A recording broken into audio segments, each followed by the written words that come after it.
লোকই নেই তেমন। পয়লা বৈশাখ ছুটির দিন আজকে লোকটা লোক নেই তেমন।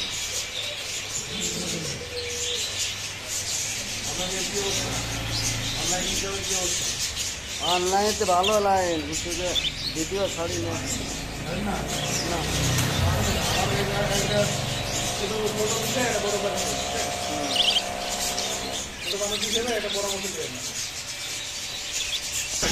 মান্থলি টার্গেট থাকে, মান্থলি টার্গেট থাকে। এই টার্গেট যদি আপনি ফিল আপ করতে না পারেন না, তাহলে করে লাভ নাই, শুধু শখ মেটানো হবে। শখের মধ্যে করলে কি লাভ হবে?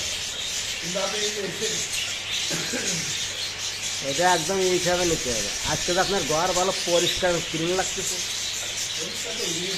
পয়লা বৈশাখের জন্য পরিষ্কার ও না, পরিষ্কার ক্লিন থাকলে ভালো লাগে। হ্যাঁ, ওদের কামাতে হলো, নিজেরাই হলো, দেখবো তো কাজ করতে পায় না।